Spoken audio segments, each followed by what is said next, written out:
Madame, Monsieur, bonjour et merci de suivre RTI 1. Pour commencer, regardons ensemble les trois titres.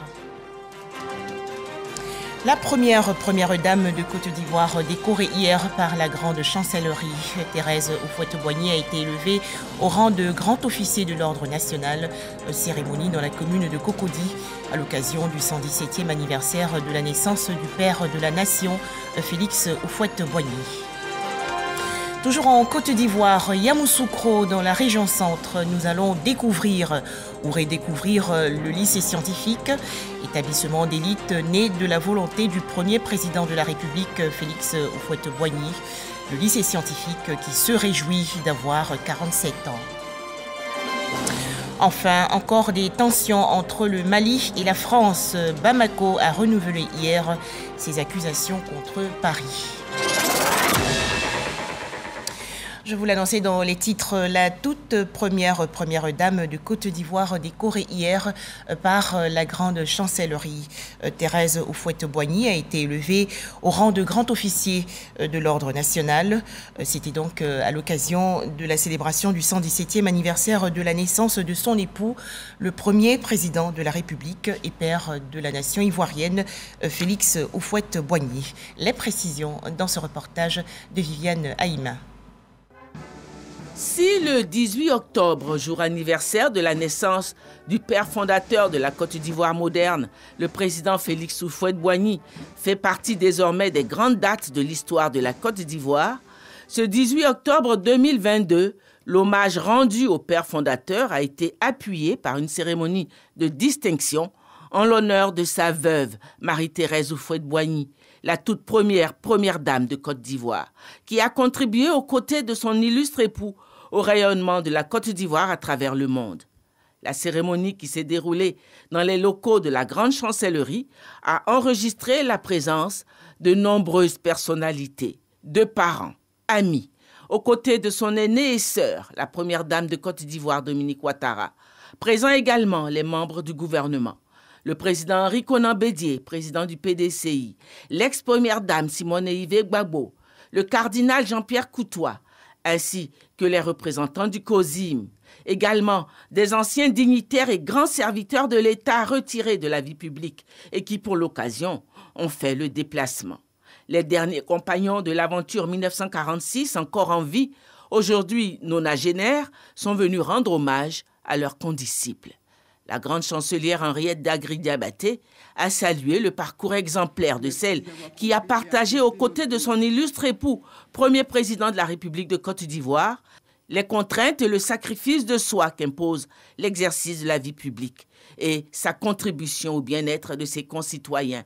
Rappelant que dans son rôle de première dame de Côte d'Ivoire, Marie-Thérèse Houphouët-Boigny avait créé l'Association des femmes ivoiriennes. Au plan social, elle avait inauguré le premier village SOS d'enfants en Côte d'Ivoire, ainsi que la première institution de formation et d'éducation féminine en Côte d'Ivoire. À son actif également, la création en 1987 d'une fondation baptisée Ndaya International pour l'amélioration de la santé, du bien-être et l'éducation des enfants pauvres d'Afrique. Ndaya International a produit le premier dessin animé pour enfants africains dont le héros est baptisé Kirikou. Je tiens à remercier le président de la République, son Excellence M. Alassane Ouattara, qui a rendu possible la cérémonie de ce jour. Je voudrais saluer cette mobilisation générale républicaine due à la présence parmi nous d'une illustre personnalité, Madame Marie-Thérèse Houphouët-Boigny, que la nation veut honorer. Madame Thérèse Houphouët-Boigny, par votre beauté, votre élégance, votre prestance, vous avez représenté l'image de la Côte d'Ivoire moderne ancrée dans son temps. Ainsi, incarnant si bien le miracle ivoirien, vous avez fait rayonner la Côte d'Ivoire partout dans le monde. Le président Houphouët-Boigny, qui fut l'un des premiers chefs d'État africains à voyager avec son épouse, a reconnu lui-même que vous étiez pour beaucoup dans la considération dont bénéficiait la Côte d'Ivoire dans le monde. Combien de jeunes Ivoiriennes avez-vous inspiré? Pour combien d'Ivoiriennes, sur plusieurs générations, représentez-vous le modèle à suivre? Vos mérites ne s'arrêtent pas là. L'une des toutes premières, vous avez su donner corps et sens au lourd titre de première dame. Il n'était pas si courant à l'époque qu'une épouse de chef d'État, africain surtout, s'intéresse à des sujets sociaux et sociétaux.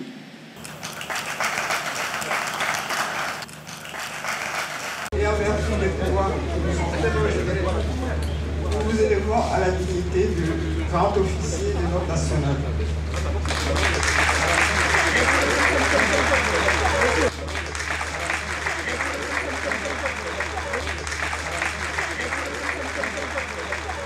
L'illustre récipiendaire n'a pas pu taire son émotion devant tant d'affection témoignée à son endroit.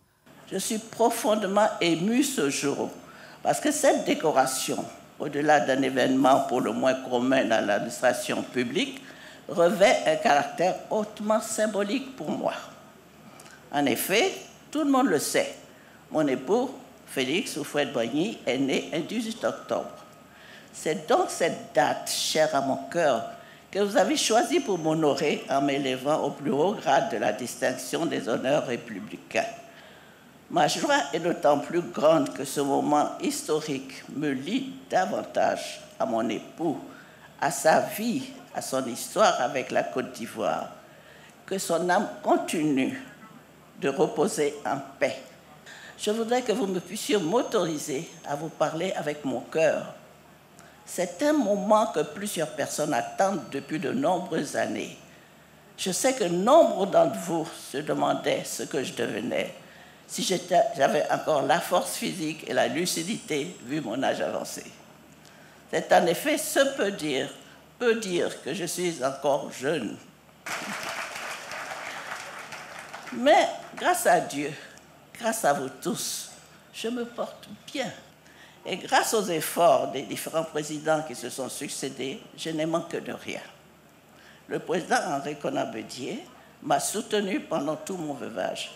Le président Laurent Gbagbo pour les années qui suivirent et bien sûr le président Alassane Ouattara jusqu'à ce jour.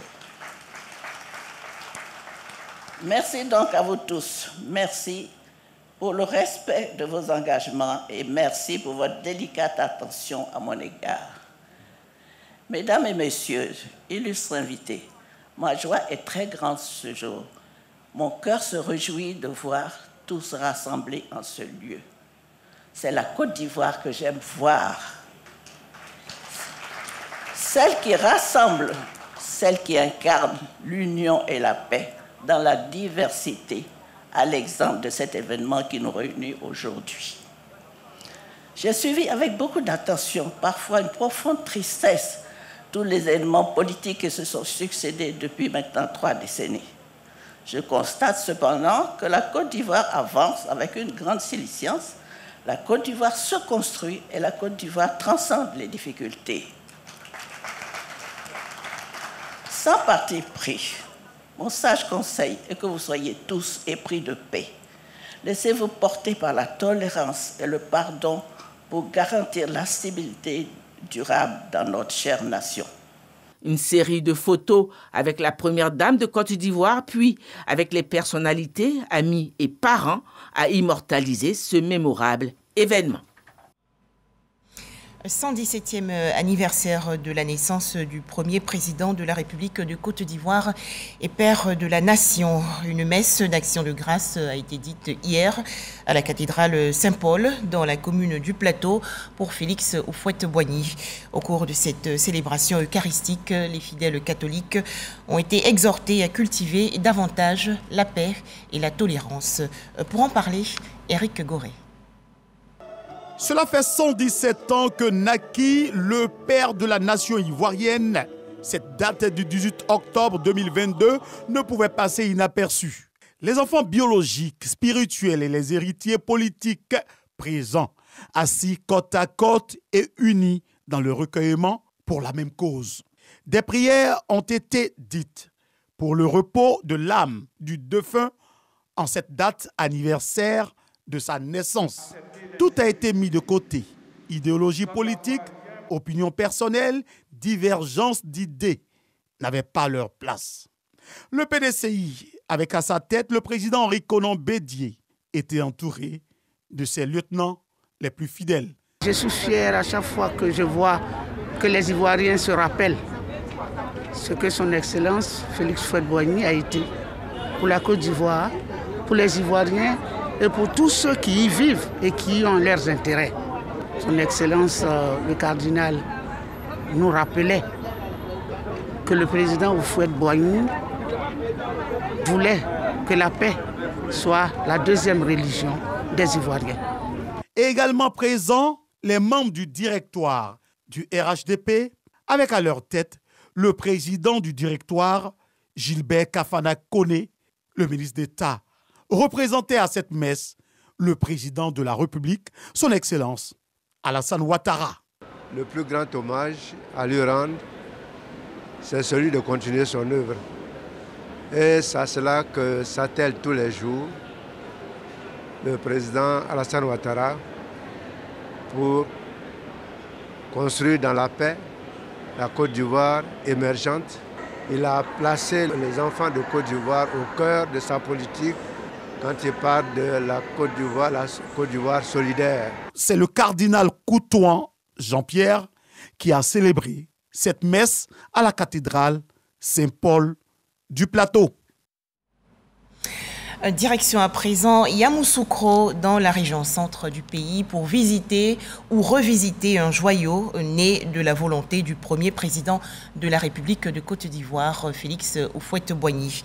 Il s'agit bien sûr du lycée scientifique.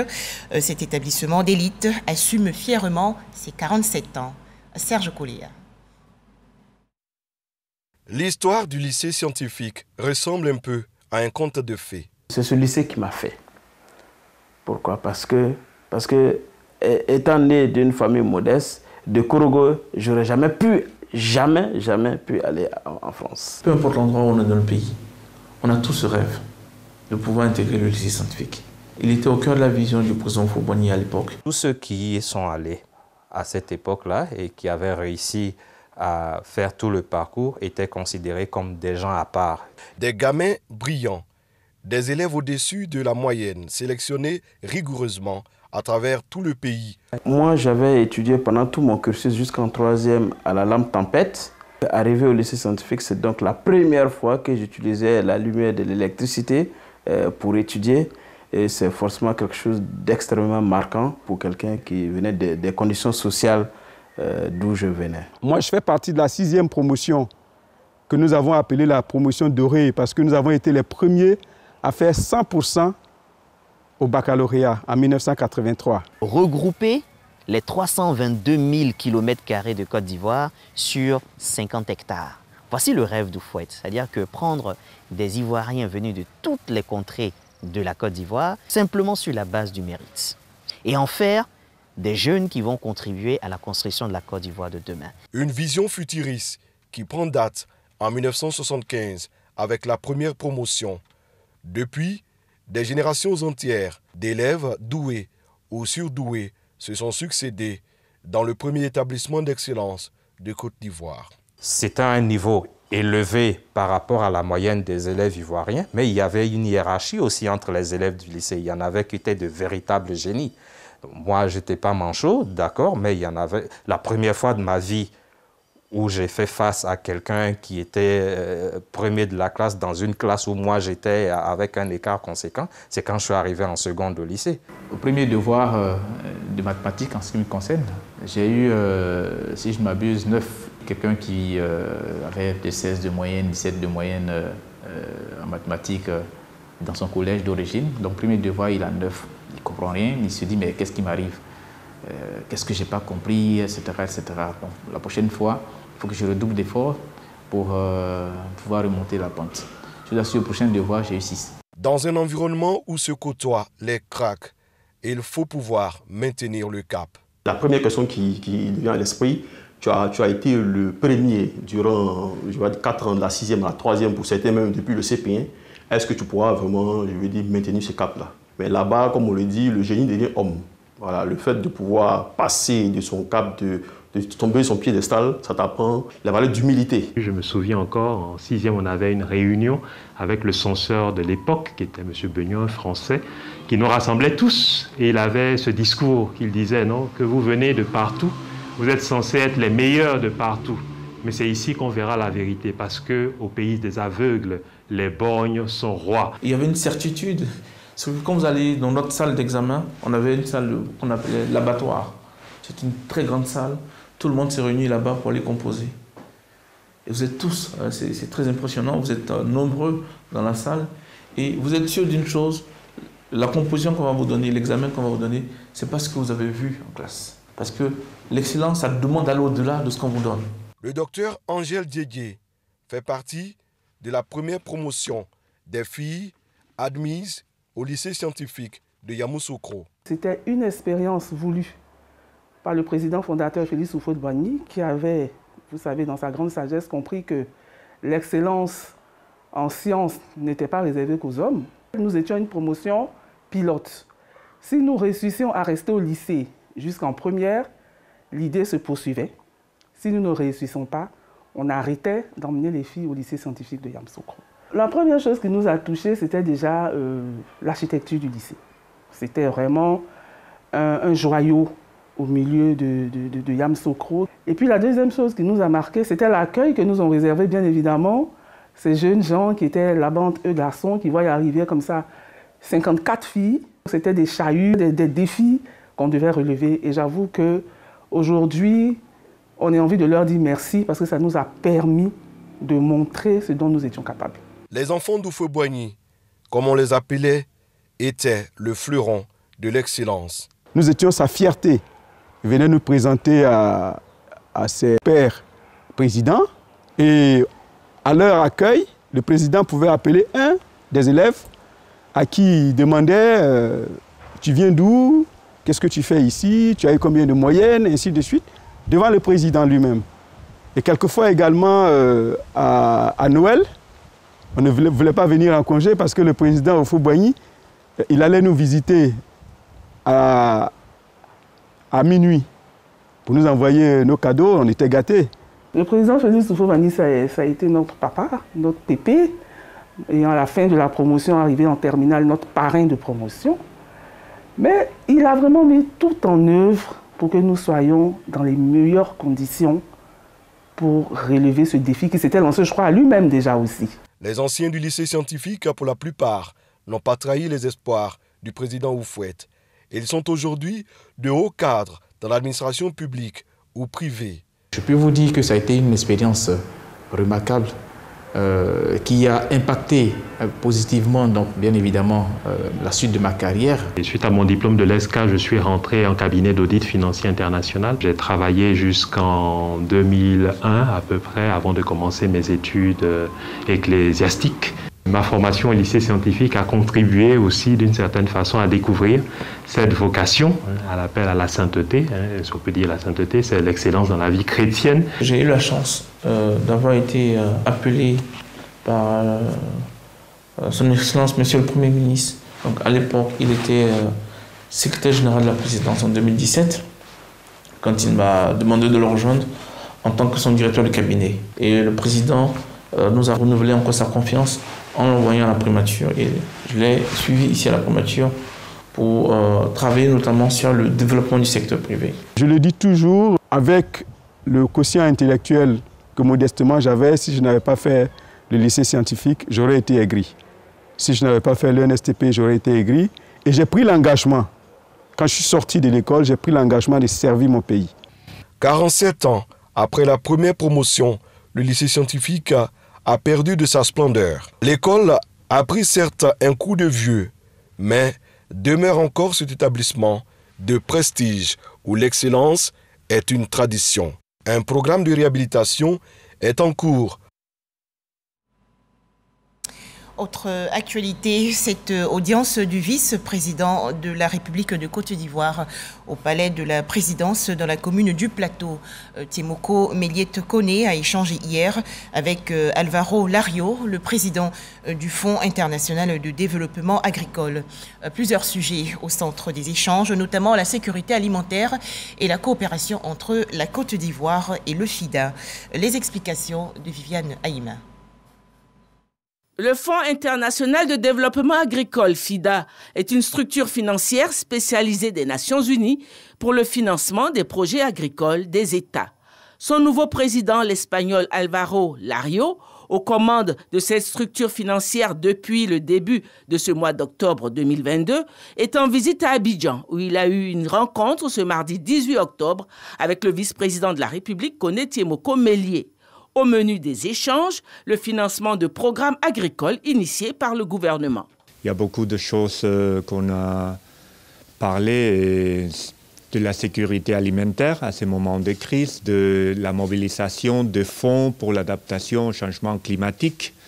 Et moi-même, je veux aller au terrain, au nord du pays, pour voir le projet qu'on a à la région du Koro. C'est important que le FIDA et le gouvernement on travaille ensemble pour assurer qu'il y a des opportunités pour les jeunes de travailler dans l'agriculture. Et ça, pour faire ça, on doit travailler avec des techniques qui rendent compte de la technologie, par exemple, et qui offrent des solutions et d'emplois pour eux-mêmes. Et en même temps, on peut aussi étudier comment on peut mobiliser le secteur privé pour le cacao, pour le café. Le FIDA est créé depuis 1977. Depuis 1984, il apporte son appui au financement du développement agricole ivoirien. Tous ensemble, faisons barrage au coronavirus.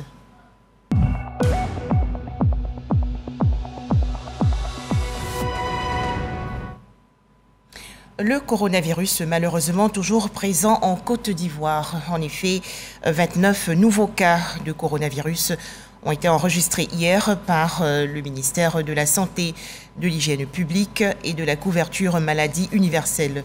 La Côte d'Ivoire compte donc actuellement 87 631 cas confirmés de coronavirus, 86 740 personnes guéries, 827 décès et 64 cas actifs.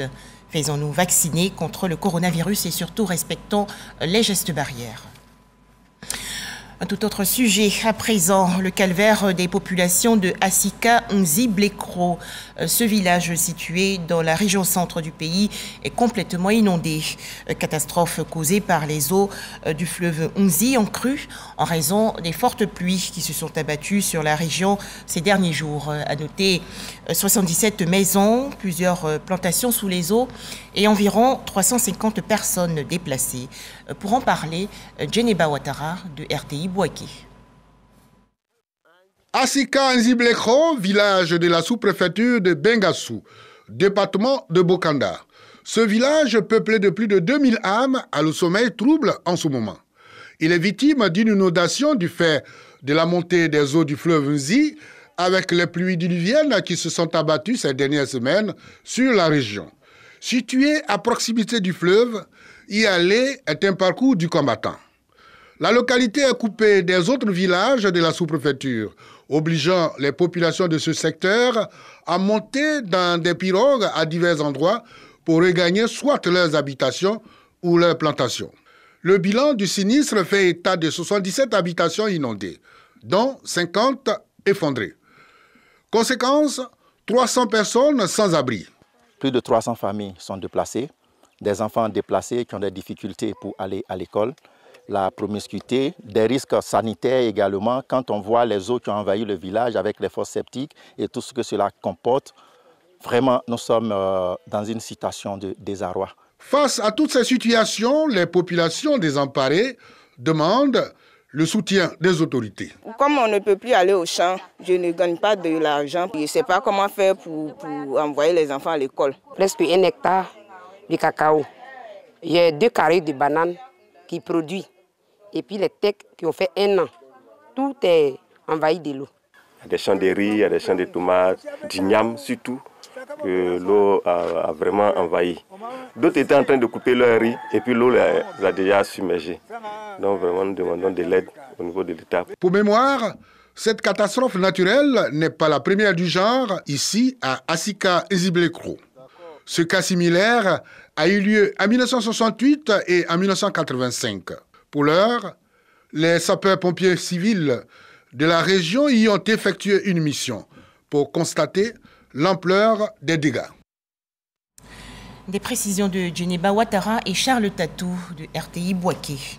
Un sujet plus heureux à présent, la traditionnelle cérémonie de rentrée solennelle des structures socio-éducatives de base. C'était le 17 octobre dernier dans la commune de Cocody.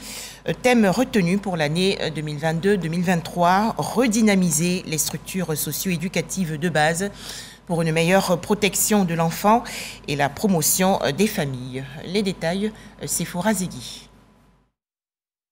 Les acteurs des structures socio-éducatives de base réunis à la faveur de la cérémonie de rentrée solennelle des classes.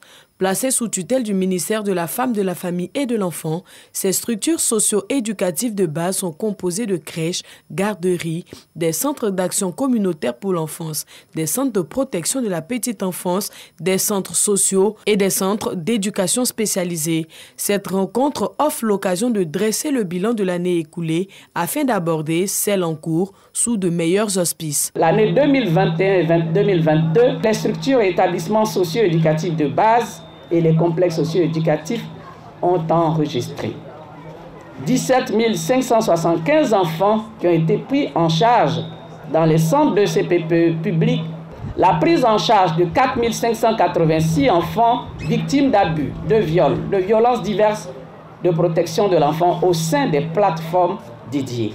Et pour consolider les résultats obtenus, le ministère de tutelle entend renforcer les capacités des structures socio-éducatives et améliorer la qualité des services, d'où le choix du thème « Redynamiser les structures socio-éducatives de base pour une meilleure protection de l'enfant et la promotion des familles ».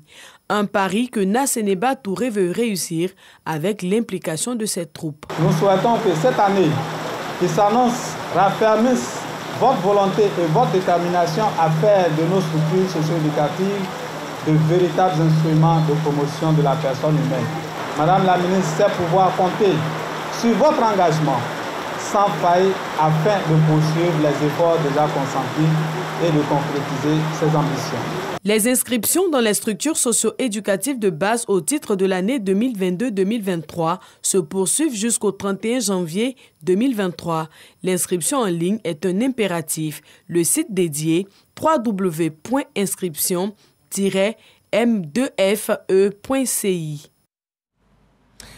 800 kits scolaires distribués gratuitement il y a quelques jours aux écoliers du village de Zaguinasso dans la région nord du pays. C'est une initiative de l'organisation non gouvernementale Hope Charity dans le cadre de la rentrée académique 2022-2023.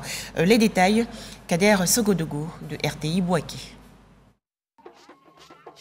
L'effectif total d'écoliers des groupes scolaires Siamabamba et Zaguinasso 1 et 2 s'élève à 800. Pour cette année scolaire, une charge en moins pour les parents d'élèves. Les fournitures scolaires.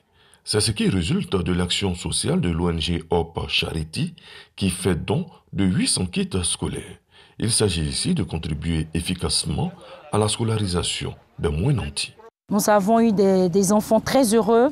Nous avons eu des enfants qui sont repartis chacun avec un cartable et des fournitures par classe du CP1 au CM2. Ce don a été fait dans le but d'accompagner le gouvernement ivoirien dans sa démarche de scolarisation de tous les enfants sur l'étendue du territoire ivoirien. Une contribution saluée à sa juste valeur par toute la communauté éducative. Merci pour le don que vous nous offrez.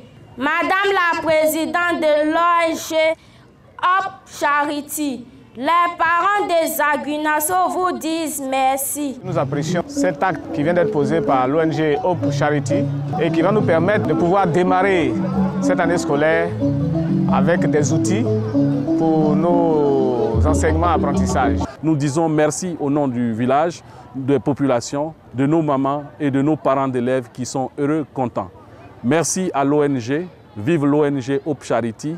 et que l'année prochaine, nous puissions en bénéficier encore pour continuer à soutenir la scolarisation dans notre village. Depuis 3 années, l'ONG Hope Charity est active sur le terrain. Son leitmotiv, une accessibilité pour tous à l'école. Pour cette année scolaire, l'investissement en faveur des écoliers des Aguinanso s'élève à 7 millions de francs CFA. En image, l'actualité hors de chez nous, le Mali, toujours mécontent de la France. En effet, lors d'une réunion du Conseil de sécurité des Nations Unies hier, Bamako a une nouvelle fois accusé Paris de violer son espace aérien et de livrer des armes à des islamistes. Ces accusations ont été fermement rejetées par les autorités françaises. Voilà, merci de nous avoir suivis. Merci de toujours suivre RTI 1.